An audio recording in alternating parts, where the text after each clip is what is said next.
Hello আমার দশম শ্রেণীর শিক্ষার্থী বন্ধুরা, আগের ভিডিওতে আমি আলোচনা করেছিলাম বায়ুমণ্ডল কাকে বলে এবং বায়ুমণ্ডলের উপাদানসমূহ।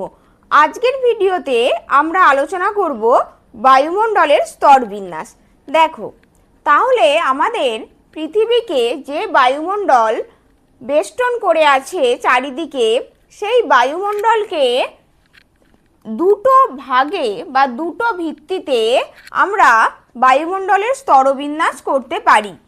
সেই দুটো ভিত্তি কি? একটা হচ্ছে রাসায়নিক গঠনের ভিত্তিতে, আরেকটি হলো উষ্ণতা তারতম্যের ভিত্তিতে। রাসায়নিক গঠন অর্থাৎ বায়ুমণ্ডলীয় স্তরগুলিতে কি কি উপাদান থাকে, তাদের মধ্যে রাসায়নিক বিক্রিয়া কিভাবে হয়, সেই ভিত্তিতে আমরা বায়ুমণ্ডলের স্তরবিন্যাসকে দেখো দুটো ভাগে ভাগ করি। আমরা এই ভিডিওতে মূলত এই রাসায়নিক গঠনের ভিত্তিতে এটি বুঝবো। দেখো, রাসায়নিক গঠনের ভিত্তিতে আমরা বায়ুমণ্ডলকে মূলত দুটি ভাগে ভাগ করতে পারি। একটি হলো সমমণ্ডল, আরেকটি হলো বিষমমণ্ডল। সমমণ্ডল বা ইংরাজিতে হোমোস্ফিয়ার এবং বিষমমণ্ডল বা হেটারোস্ফিয়ার।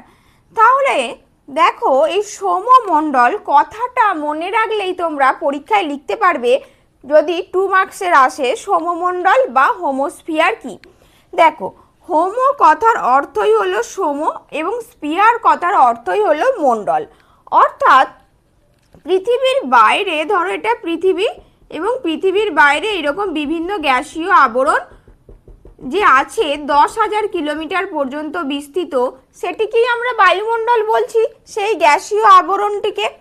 এখানে কি হয়, পৃথিবীর বাইরে ভূপৃষ্ঠ থেকে 88 বা 90 কিলোমিটার পর্যন্ত যে উপাদানগুলি থাকে তাদের অনুপাত একই থাকে, অর্থাৎ তাদের মধ্যে কোনো রাসায়নিক বিক্রিয়াও সম্পন্ন হয় না এবং উপাদানগুলোর তারতম্যও দেখা যায় না।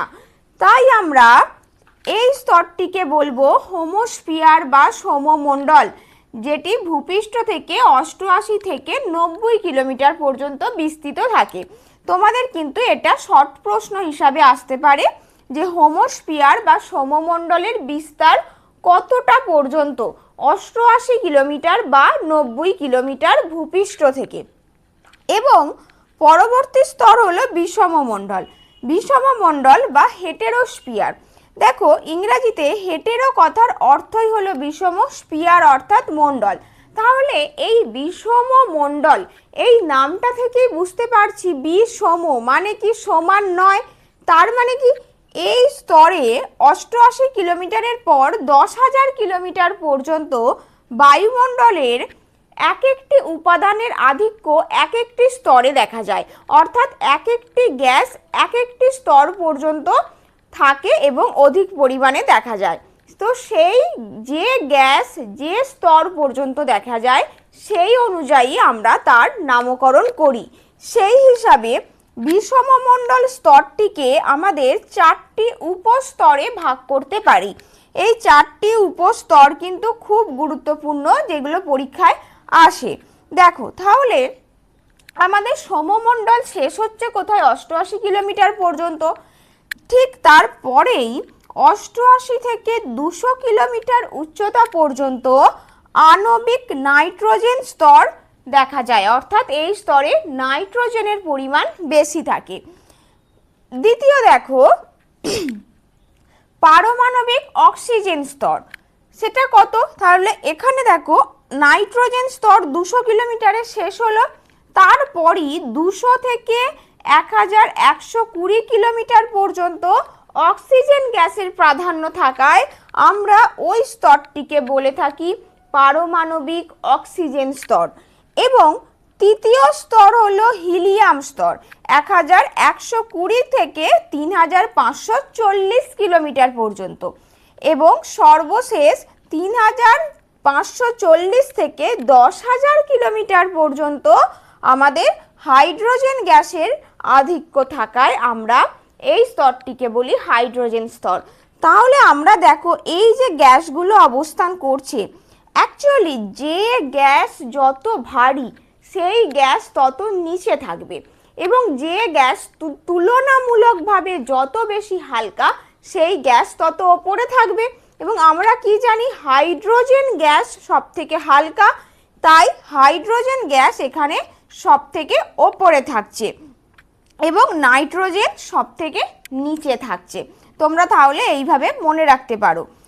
এবং আরেকটি যেটি খুব গুরুত্বপূর্ণ শর্ট প্রশ্ন তোমাদের পরীক্ষায় আসে, সেটি হলো এই যে একটা স্তরে সমমণ্ডল শেষ হচ্ছে এবং বিষমমণ্ডল শুরু হচ্ছে, তাহলে ওই সমমণ্ডল শেষ এবং বিষমমণ্ডলের শুরু, এই সীমারেখাটাকে বলা হয় টার্বোপোজ। টার্বোপোজ, ট্রপোপোজ আলাদা, সেটা ট্রপোস্ফিয়ারের শেষ, সেটা আমরা পরবর্তী ভিডিওতে দেখব। এটি কিন্তু টার্বোপোজ। এই টার্বোপোজ এবং ট্রপোপোজ এই দুটোর মধ্যে অনেকেই কিন্তু গুলিয়ে ফেলে, তোমরা কিন্তু গোলাবে না। টার্বোপোজ, টার্বোপোজ কথার অর্থ হলো যেখানে গ্যাসগুলির সমতার পরিমাণ শেষ হয়ে যায়, পস মানে থামা, আর টার্বো অর্থাৎ যেখানে সমতার পরিমাণ শেষ হয়ে যায় তারপর থেকেই বিষমতা শুরু হয়। তো এই গেল বায়ুমণ্ডলের রাসায়নিক গঠনের ভিত্তিতে যে আমাদের স্তরবিন্যাস, সমমণ্ডল এবং বিষমমণ্ডলের বর্ণনা। তোমরা এটি বুঝে নিয়ে এবং যে কোনো বই থেকে পড়ে নাও, তার সাথে কোন কোন শর্ট প্রশ্ন আসতে পারে সেটিও বলে দিলাম। এবং যদি 2 নাম্বারের আসে তাহলে তোমাদের পরীক্ষায় আসতে পারে সমমণ্ডল কি বা বিষমমণ্ডল কি, এইভাবে আসতে পারে। তো আমার ভিডিওটি কেমন লাগলো অবশ্যই কমেন্টে জানিও, ভালো লাগলে লাইক, কমেন্ট এবং সাবস্ক্রাইব করে দিও। সকলে ভালো থেকো, দেখা হচ্ছে নেক্সট ভিডিওতে।